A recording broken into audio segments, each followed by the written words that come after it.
Greetings and welcome to this episode of Conversations about Meditation. I'm excited to talk to one of my fellow PIPs. And for people that are new, PIPs stands for Partners in Practice. And those are the people that meditate with me. So I have Mike Ramsey, and Mike meditates with me on Wednesday nights with his wife, Tracey. They've been meditating with me, I think, since the beginning of the Pretty close. pretty close to when we started. I started that video. We do a video meetup on Zoom. We started that March 30th of 2020. So Mike is joining us today, and Mike is a father of 4 fur babies. So he has 4 cats. So we may see a few of the kitties coming through. I know we have Sib in his lap right now. Oh, look at Sib.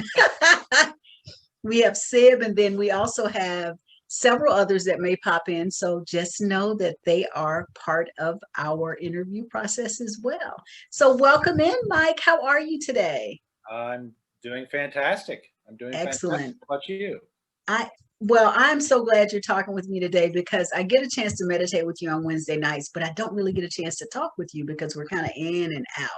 Right. So I'm excited to learn about what your journey has been with meditation. I understand that you are currently a very big concert fan. Oh yeah, yeah. Which has made the last year rough because concerts have pretty much been canceled. Yeah, So, yeah. haven't been able to go to very many. We're going to one next weekend actually, but Tracey told me, so I know you're excited about that. Who are you going to see? it's a festival actually. There's a bunch of like '80s like rock bands. Oh, that's going to be fun. Yeah, they're like like Winger and Great White. Okay. Yeah, a bunch of like the '80s like hair metal people say, but I don't really look at it that way. There, Yeah, but yeah, I'm excited about it. good. But, lately we've been going to a lot of like bluegrass and Mhm. those types of festivals, and and hard rock and metal. We listen to everything, so Yeah. we've been to everything from like Yanni to we've gone to see the symphony. We have a local venue that's not too far from here, Wolf Trap, Okay. the national park that's it's out near just outside of Washington D.C. It's a fantastic place to see concerts. Excellent. Well, tell me how you got started on the journey to meditation. I'm always curious how people either found their way to meditation or got dropped into it or just kind of discovered it. How did you start it? How did you start meditating? So it started. Well, I've always known about meditation, but it was always kind of like a mystical kind of thing that. Mhm. Um, I always thought of it that way. But I don't know. About 10 years ago or so, I had read a book by Don Miguel Ruiz called "The Four Agreements," Mhm. and that book kind of just changed my view of things. It started that. I've always felt that um, that there was much more going on than I could understand. Yeah. And that book just kind of started me on that journey. Mhm. Um, and we had gone, Tracey and I ended up, we discovered a teacher, a student of Don Miguel, named Gary Van Warmerdam. And he was having it was like a little retreat type thing, like an all day meditation thing. And we had never done anything like that before. And we went to it, and that was the first time I really meditated, and actually realized, what it was, other than just like sitting and, just trying to be quiet. And Quiet your mind and all that kind of stuff. yeah, Wow. So after that retreat, did you immediately know it was something you wanted to continue, or what was the journey after that? Because I know for me, I kind of dibbed and dabbled and played. It's like, okay, I did a little bit and everything. So what was your yeah, next foray? that kind of started it. And we, I kind of, we would do it here and there. I would meditate. We went to a couple other retreats Mhm. that Gary had done. We had considered, he does one in like Teotihuacan, Teotihuacan in Mexico City, Yeah. where the pyramids are. Yep. And we considered doing that, but we never did it. Um, but yeah, I mean, it was just kind of like in and out. We would do it occasionally. And then maybe about 6 years ago, we had started attending a Course in Miracles group, and with our at our local, one of a church that we had attended, Mhm. and it completely that has completely changed my life. Mhm. Yeah. So, you know, the it has it has opened my eyes to what meditation can be.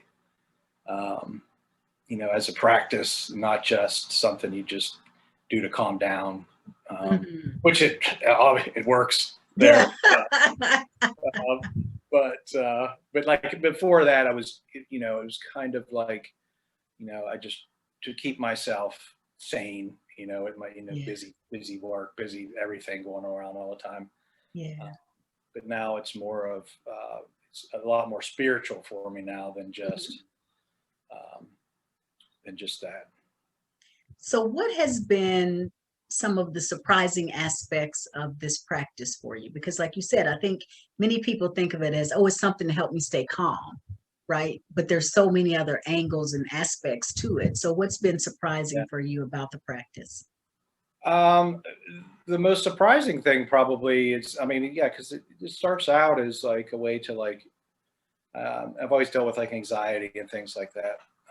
And it really has helped with that, obviously. But the surprising thing is, especially when you meditate for long periods of time and you start to like, I don't know. I think anybody that meditates for a long period of time understands what I mean, where you just start to, you just leave yourself. I don't know. Like I feel like I'm no longer like in my body. I Mhm. don't know. Not always. I mean, that's rare Yeah. to get to that Yeah. point because you're constantly. Yep, that monkey's in there. You won't stop. But if you can quiet it for long enough, and sometimes it'll take a long time before it happens, but that was one of the most surprising things. Like, and that was like when I talked about that first meditation, Mhm. where I was like, wow, there's definitely something more to this than just sitting and be quiet and trying to calm down and Yeah. dealing with anxiety and things like that. So, Yeah. like Do you that. have any particular styles that you prefer that you've come across?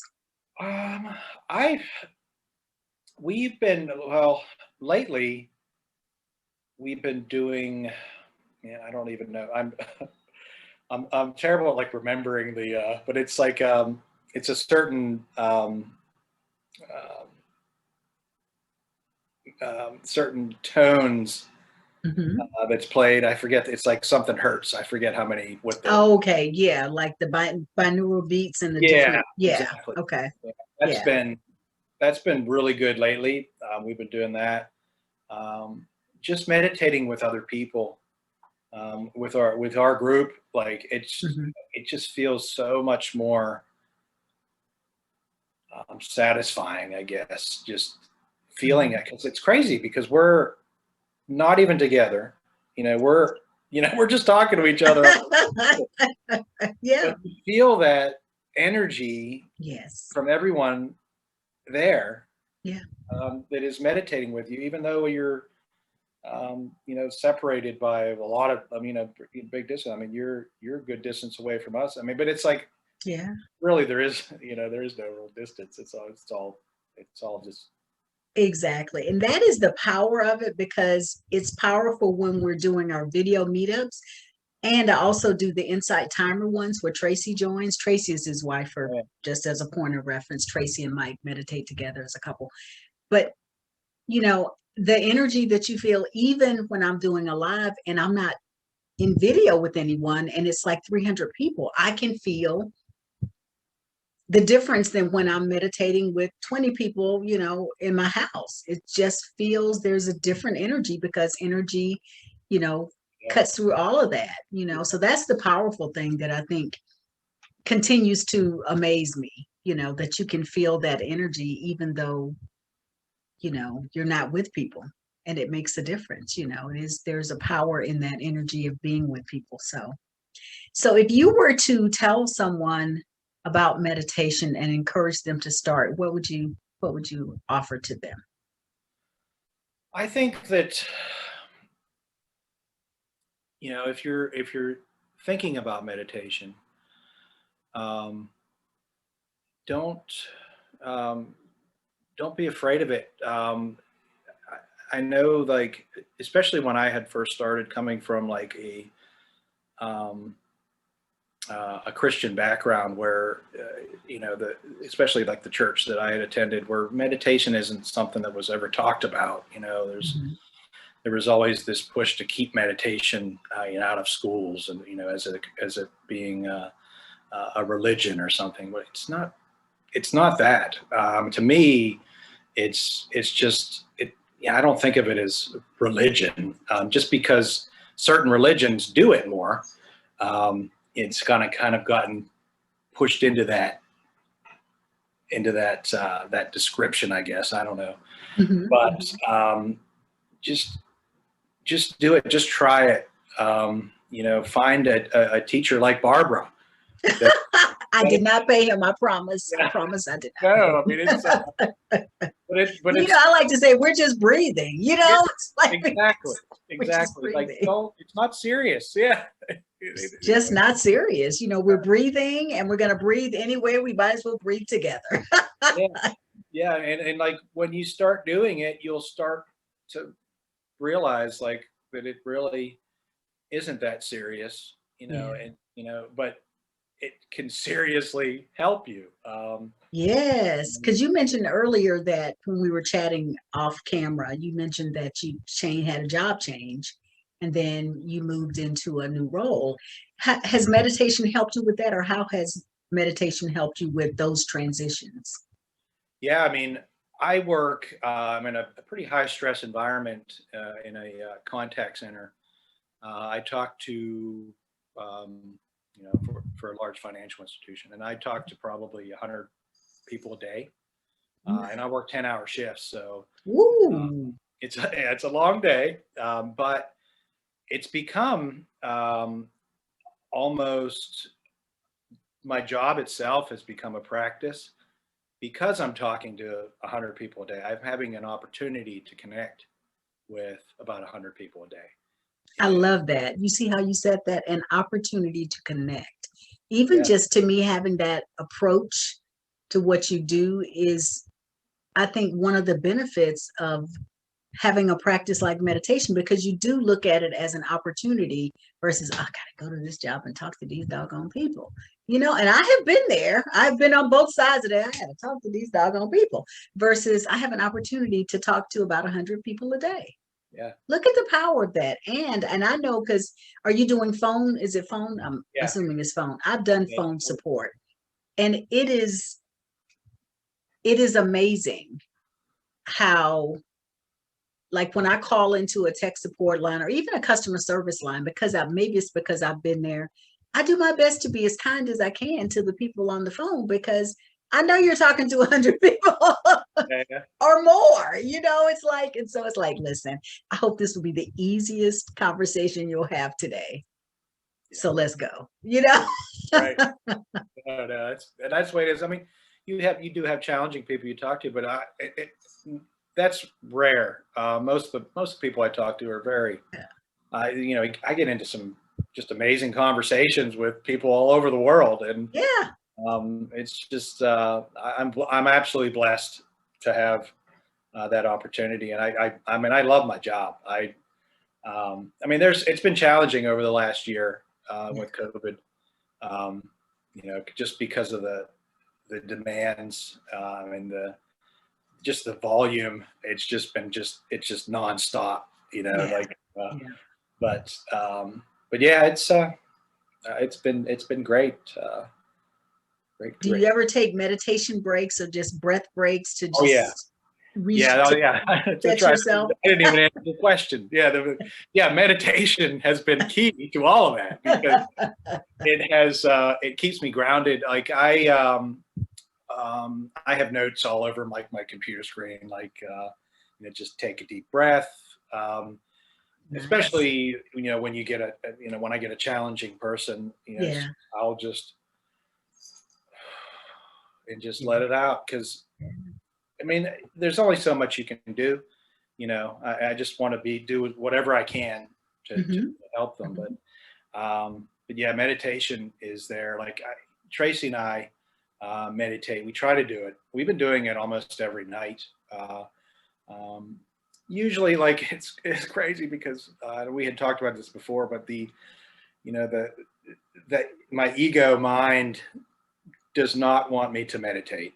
It will do everything possible to keep me from meditating and to have that daily practice which is another thing that's key. Trying to schedule. I mean, if you can schedule a time, or if you can just like we've been trying to do it when I get home from work after dinner. We've been meditating, and my ego has settled on 11 minutes. So. I will give you 11 minutes. That's all you get from me today. Yeah, it's funny because Tracey's like she's a little bit more advanced than I am. She's like, let's just do 20 minutes. How about that? Like, because it's crazy because I'll meditate for 11 minutes and I'm like, okay, and then I'll go downstairs and play video games or something. Which in itself, video games and music, all of that is also a form of meditation, right? It's a meditative practice. And so when, I remind people, you likely have done something meditative. You just don't know it. If you've played video games, because when you get in that zone, I don't do a lot of games, but when I do, there's some new game that I found on my phone. I think it's called Numberilla or something like that.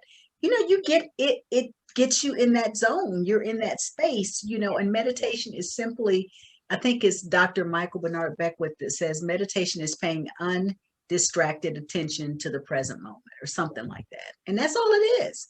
So when we can stay in that zone and stay in that space, we're in a meditative state, and so we can do that in so many different ways, whether it's listening to music, playing a video game, crocheting, knitting, walking. All of those are ways for us to connect with that part. So hopefully the ego can just be in check a little bit and let us have that for a little time before it pops back up, because it likely will. If we're still here, we still have a little bit of ego popping up. And that's right. Hello, don't forget about me over here, right? You're never going to escape that. It's unless you're not here anymore. But here you go. And that is not the alternative I'm looking for right now. So so I'll deal with it. It. Well, Mike, is there anything else you want to share with our audience for conversations about meditation? Anything else you'd like to leave us with? I can't really think of anything. The only thing I can say is if you're thinking about meditating, and I'd said this already, but just find a good teacher. Find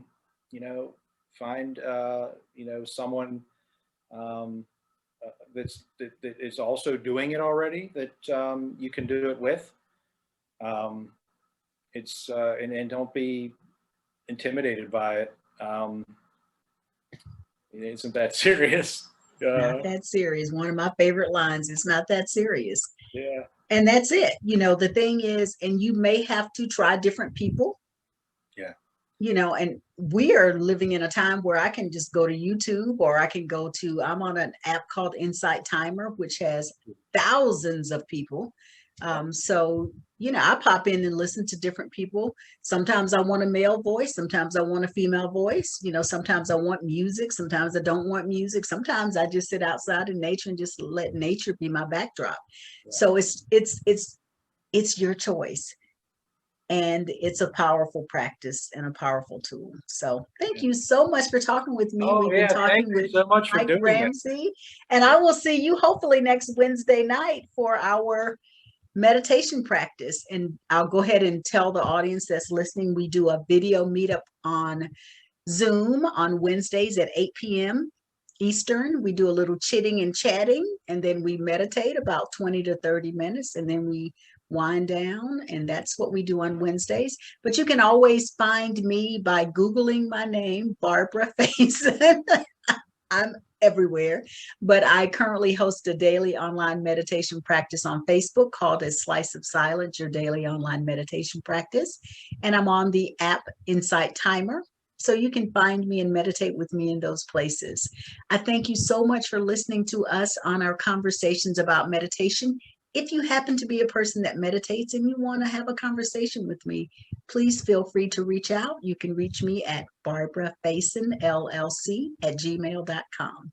Thank you so much. And remember, if you can, get out in nature a little bit and say hello to Mother Nature, and know that meditation is really not that serious. It's just breathing. Thank you so much for watching us. Be well.